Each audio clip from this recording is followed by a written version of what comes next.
Hello दोस्तों, नमस्ते, प्रणाम। कैसे हैं आप लोग? उम्मीद करती हूँ आप एकदम स्वस्थ और मस्त और तंदुरुस्त होंगे और अपने कामों में व्यस्त होंगे। तो दोस्तों, रोज़ की भांति आज मैं धरना स्थल पर पहुँच चुकी हूँ और इस समय टाइम हो रहा है 11:30 बजे के करीब, सुबह का टाइम है।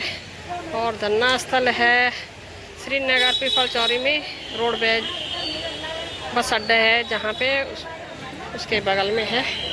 और धरना लगातार जारी है। और पीड़ित जो मातृशक्ति हैं, उनका कहना है कि जब तक हमारा भुगतान नहीं होता तब तक हम धरना लगातार जारी रखेंगे। तो आप देख सकते हो मेरे वीडियो के माध्यम से कि पीड़ित मातृशक्ति यहाँ पे रोज़ धरना दे रही हैं और हम भी अपने वीडियो के माध्यम से आपको दिखा रहे हैं। तो जब तक इन बहनों का भुगतान नहीं होता है तब तक धरना बंद नहीं होगा। और जब इनका भुगतान हो जाएगा तभी ये अपना धरना प्रदर्शन ख़त्म करेंगे।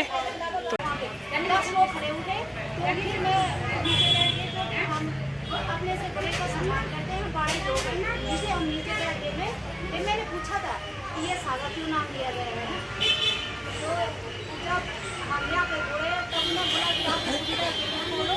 और वो हमारे सीनियर जज ललितपुर में जब केस हुआ तो हमने उसी समय काम बंद के लिए बोल दिया था कि वहाँ पे केस हो गए ऐसे।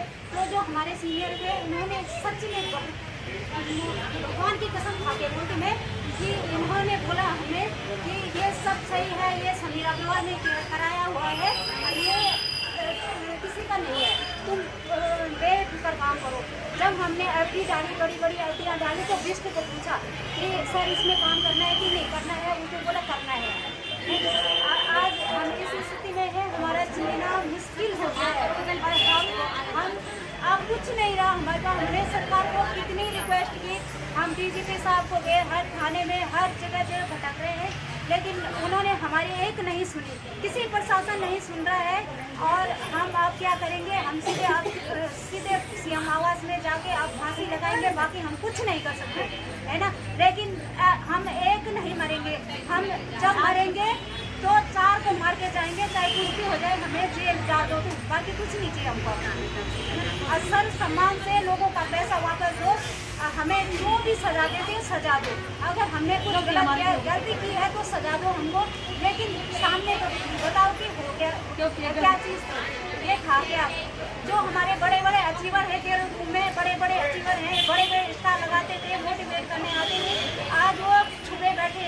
और शासन प्रशासन ने खुली छूट दे रखी, उनको कहीं कार्रवाई नहीं हो रही, उनपे कहीं नहीं है। हम रोज देख रहे उनको, वो ना तो किसी धरना प्रदर्शन में आ रहे हैं, ना कुछ कोर्ट के मैटर, कोर्ट में केस लगा रखा, केस लगा रखा। कोर्ट का केस कब तक होगा? 20 साल तक कौन इंतजार करेगा?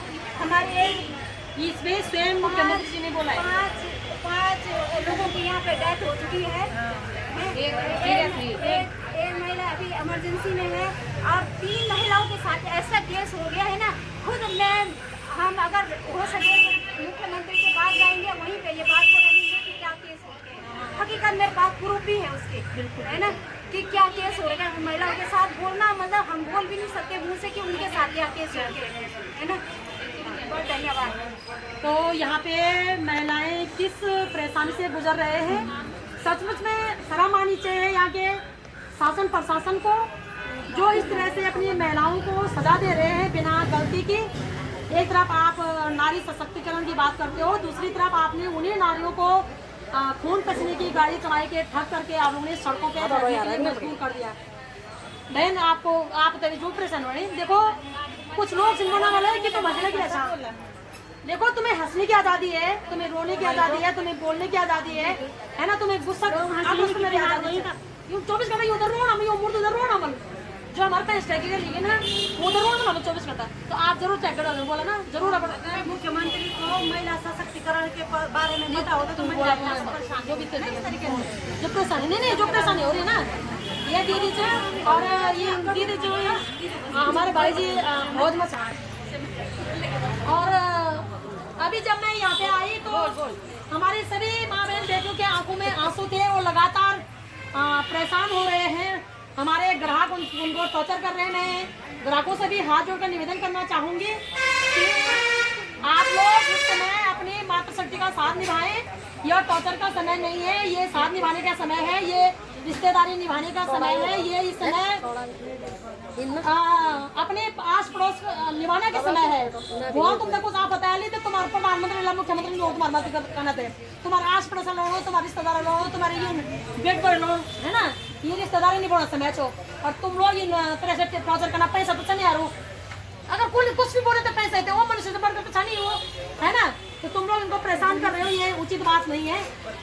सुमन बहन जो आपके परेशान हो रही ना, और दो टो बोलो मुख्यमंत्री से सर हम आपसे मिल गए हैं, आप किस प्रकार से इसमें हमारी हेल्प कब तक करोगे, वरना सर हम आत्महत्या करने तभी तैयार बैठे हैं। सिर्फ कौन है मैं पहले ये प्रश्न पूछना चाहूँगी अपने सूबे के मुख्य नागरिक से कि हमने गलती कहाँ पे की, आप हमारी गलती बताइए। हमने आप पे विश्वास करके क्या यही गलती की कि हमने आप पे विश्वास किया, अपने केंद्र सरकार पे, अपने राज्य सरकार पे, अपने कृषि मंत्रालय पे, अपने सहकारिता मंत्रालय पे हमने विश्वास करना क्या सबसे बड़ा गुनाह था हमारा।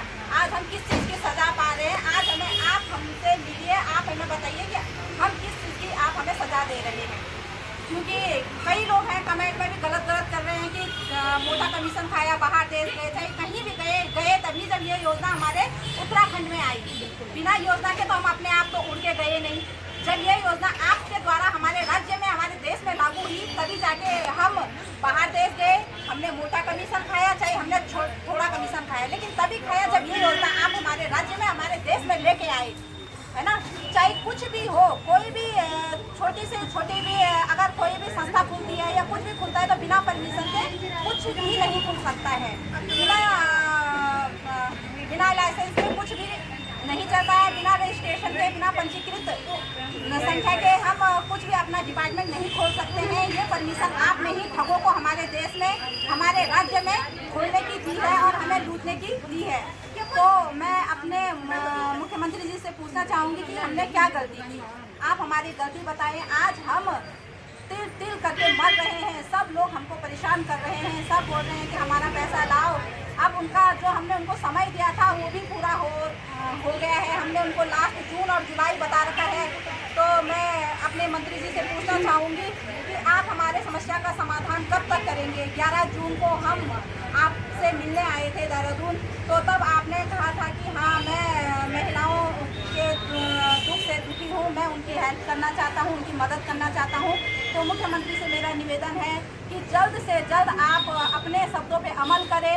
आपने जो हमें कहा है, हमें दिलासा दिया है, बस इन्हीं शब्दों के कारण हम शायद जुलाई तक जिंदा रह पाएंगे। आपके इन्हीं शब्दों के कारण हम जिंदा हैं कि आप जुलाई तक हमारा कुछ ना कुछ भला करेंगे।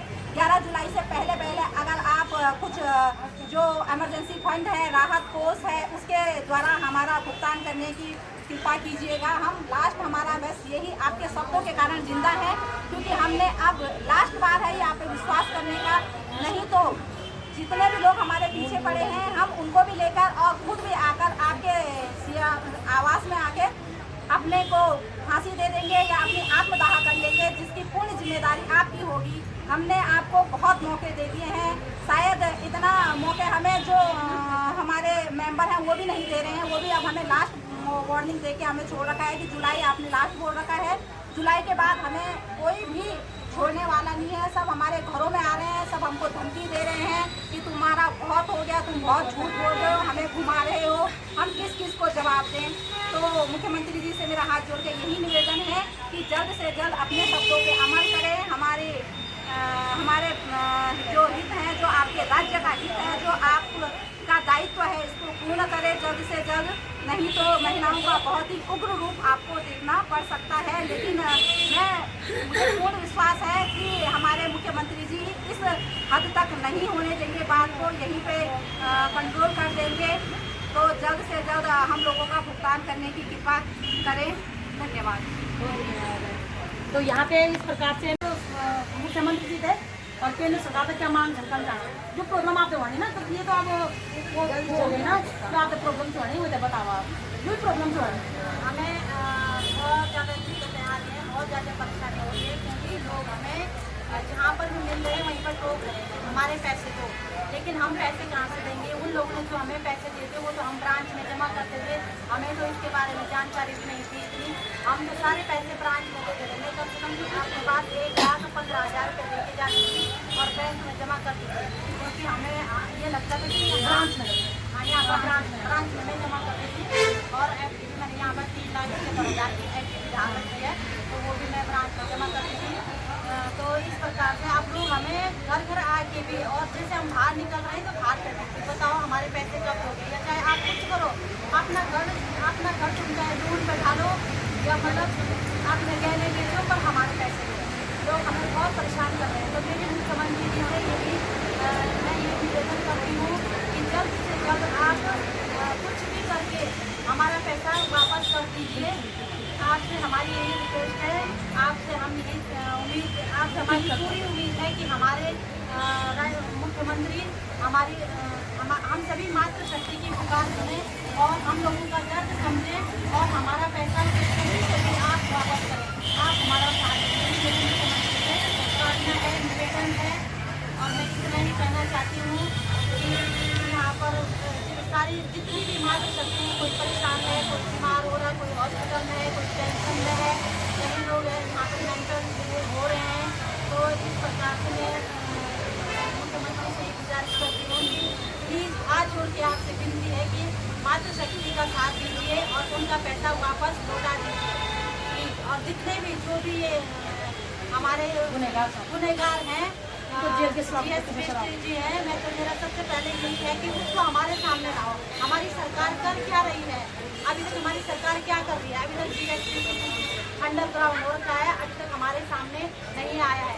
तो सरकार से भी हमारा निवेदन है कि आप जल्द से जल्द जितने भी गुनहगार हैं उनको जनता के सामने लाओ। जनता उनको तब जनता ही जवाब देगी, जनता ही पूछेगी। जो हमारे शासन प्रशासन कुछ नहीं कर सकते तो मातृशक्ति के सामने लाओ, इतना तो कर सकते हैं शासन प्रशासन। तो मेरी यही विनती है कि आप शासन प्रशासन भी जितने गुनहगार हैं वो हमारे सामने लेके आओ। धन्यवाद जी। जो भी प्रॉब्लम होगी आपको, सबसे पहले तो हमें